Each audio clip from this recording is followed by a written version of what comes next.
Hey guys, welcome to IGCSE Success. Now before I start, let's just address the elephant in the room. That elephant, of course, being my hair.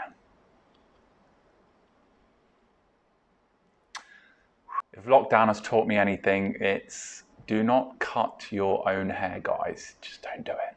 Anyway, enough about me and on to today's video. Now that the dust has started to somewhat settle, I wanted to jump on here and just give my thoughts on the latest Cambridge update. I'm sure you have read it, but just in case you haven't, I will link it in the description bar below. So what we know already is that students who were due to sit their exams this May and June, of course, they have been cancelled. Your grades essentially are going to be decided by your teachers, and those grades are going to be evidence-based. So previous attainment, mocks, work you've done in your exercise books, essays, coursework, etc.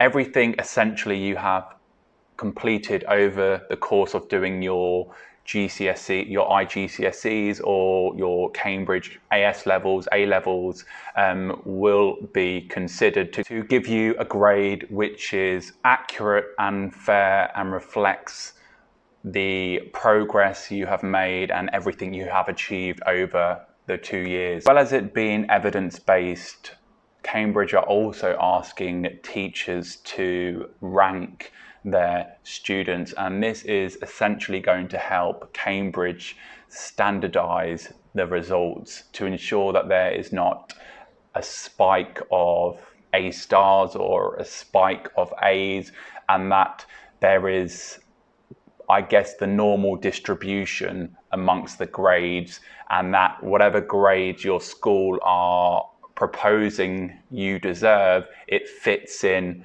with the school's results or what they would be expected to achieve. So essentially, if there's a class that are predicted 5 A stars, 5 A's, they would be treated as 2 separate categories, and your teacher will be in charge of deciding which student is most likely to achieve A star and which student is least likely to achieve A star.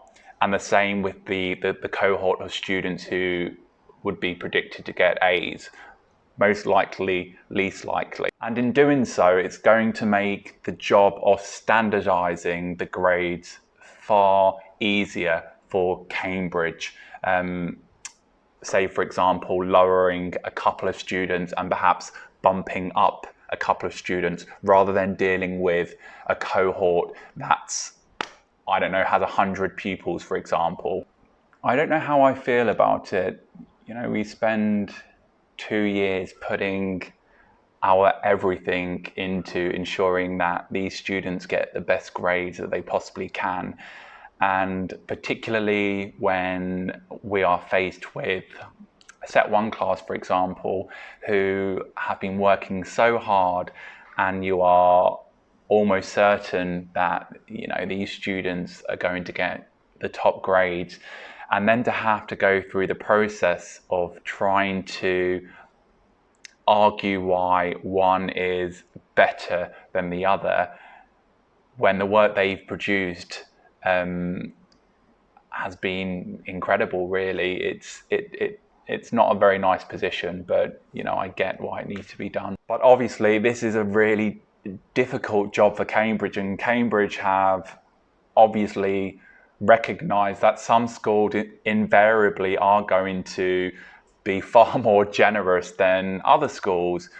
So there needs to be a rigorous standardization process.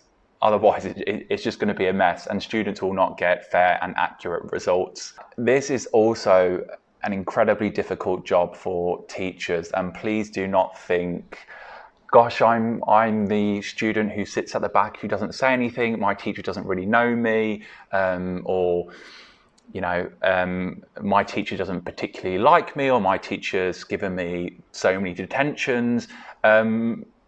Teachers need to use their professional judgment And, you know, we're quite good at doing this. So your teacher's decision will be based solely on prior attainment. Okay, everything you have achieved over the course of your IGCSE years to ensure you get an accurate and fair grade.